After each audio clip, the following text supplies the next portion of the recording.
Ya, untuk kondisi alam di Dusun Soko ini sebagian besar itu berupa pegunungan ya, di mana secara luas ini sekitar 110 hektar itu berupa pegunungan, kemudian yang daratan yaitu sekitar 20 hektar. Selanjutnya secara letak geografis ya, Dusun Soko ini bisa dikatakan sangat strategis. Kenapa? Karena di sini yaitu ada pusat pemerintahan Desa Seloharjo, di mana di situ berdiri sebuah kantor Kelurahan Desa Seloharjo.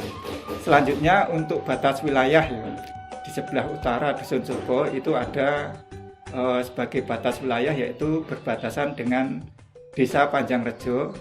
Kemudian di sebelah barat itu berbatasan dengan Dusun Karangasem. Di sebelah selatan sampai menjorok ke Tenggara yaitu berbatasan dengan Kabupaten Gunung Kidul. Selanjutnya di sebelah timur dan timur laut itu berbatasan dengan Dusun Bobok Tempel dan juga Dusun Kalinampu. Ya, untuk masyarakat di Dusun Soko ini terdiri dari 6 RT, di mana secara jumlah penduduk ini sekitar 1000 penduduk ya. Kemudian secara kondisi sosial, alhamdulillah masyarakat Dusun Soko ini bisa berhubungan dengan baik, bisa hidup rukun, bisa gotong royong, yang jelas kelihatan kompak gitu loh. Sehingga dalam arti persatuan dan kesatuan ini memang kelihatan bagus gitu loh. Kemudian dalam bidang mata pencaharian ya, di masyarakat Dusun Soko ini memang macam-macam ya istilah secara mata pencaharian. Kemudian secara mayoritas itu adalah bekerja sebagai buruh, baik itu sebagai buruh tani maupun buruh bangunan dan juga ada buruh pabrik ya ataupun perusahaan. Kemudian di sebagian yang lain itu juga berprofesi sebagai petani, peternak, dan ada juga yang bekerja di bidang transportasi ya seperti sebagai sopir, tukang beca, tukang andong, dan juga mulai muncul ya istilahnya pengusaha-pengusaha muda ya yang bergerak di beberapa bidang seperti di bidang industri, kuliner ya, maupun perdagangan. Kemudian untuk bidang budaya masyarakat ya, di masyarakat Dusun Soko ini memang bermacam-macam kebudayaan yang masih dilestarikan. Di antaranya yaitu karawitan ya atau gamelan, baik itu dari kelompok bapak-bapak maupun ibu-ibu. Kemudian juga ada ketoprak ya, atau ada juga wayang kulit, dan juga ada ini kelompok selawatan atau bisa dikenal terbangan gitu loh kalau istilah di sini. Ya, kemudian untuk potensi alam ya di Dusun Soko ini memang bisa dikatakan banyak ya. Baik itu dari alam ya, kita ambil dari alam itu di sini punya potensi yang istilahnya dari alam itu salah satu contoh ya itu dari penghasil kayu ya, baik itu kayu gelundungan maupun kayu bakar.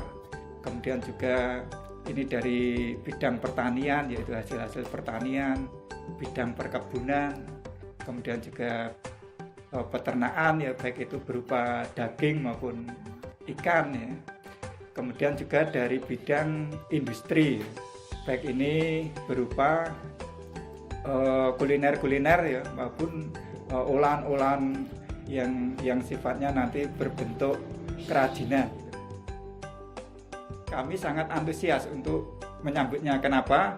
Karena yang namanya setiap program-program KKN itu tentu saja amat membantu kemajuan bagi masyarakat kami. Kelompok KKN B41 ya, atau yang kedua dari UNJ ya, ini memang berbeda ya daripada kelompok yang kemarin. Perbedaannya bagaimana? Jadi di sini lebih bisa membaur, lebih bisa memasyarakat ya.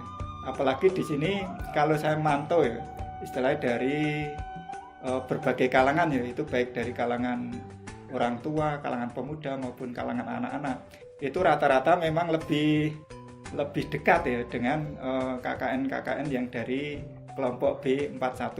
Nah, salah satu contoh itu kalau saya mantau dari grup WA ya, di Soko ini kan ada banyak grup ya. Nah, di sini baik Mas maupun Mbak KKN ya, ini banyak sekali ya istilahnya yang mengupload ya foto-foto mereka jadi laksana selebritis gitu loh.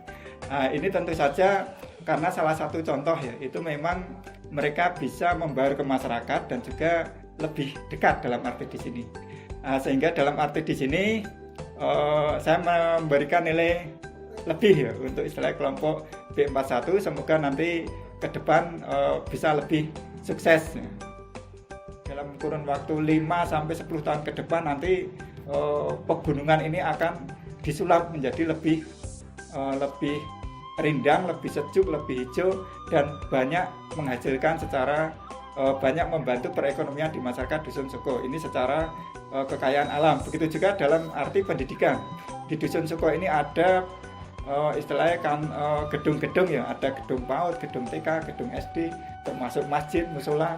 Nah, nanti ini dikembangkan sehingga nanti secara pendidikan maupun secara agama Islam di Dusun Soko itu akan lebih maju, sehingga nanti akan melahirkan manusia-manusia yang beriman, bertakwa, dan berekonomi yang maju. Dengan ini saya mengucapkan sukses untuk masyarakat Dusun Soko.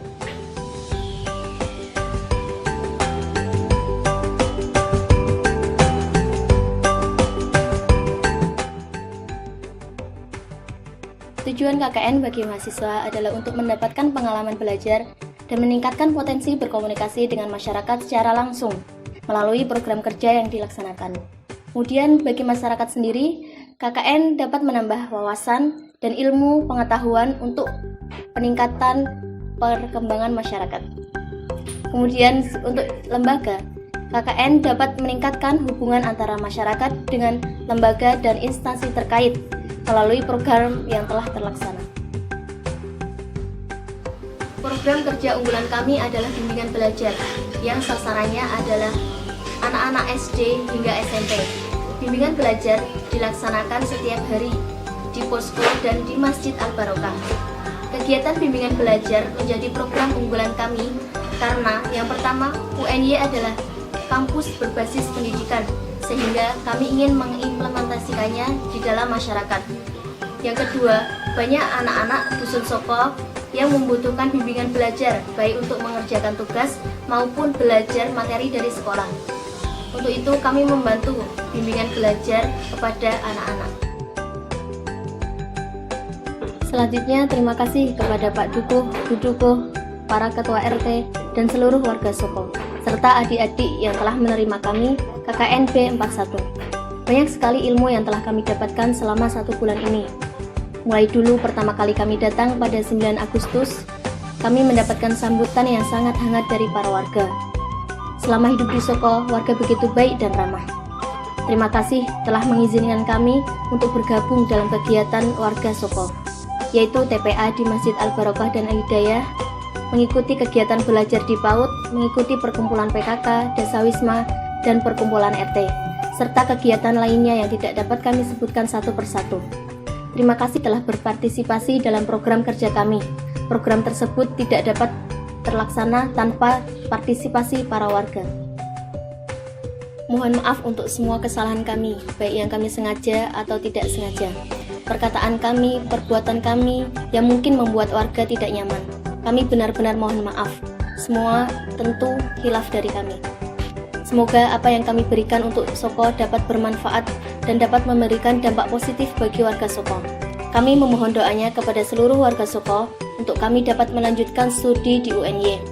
Doakan kami agar kami bisa meraih cita-cita dan doakan kami agar kami menjadi orang sukses nantinya. Dan tak lupa kami doakan untuk Dusun Soko, semoga semakin maju, semakin berkembang, dan menjadi dusun yang penuh dengan kebaikan. Kami memohon pamit karena tugas kami kali ini telah usai dan saatnya kami untuk melanjutkan perjalanan kami. Terima kasih untuk segalanya kepada Dusun Soko.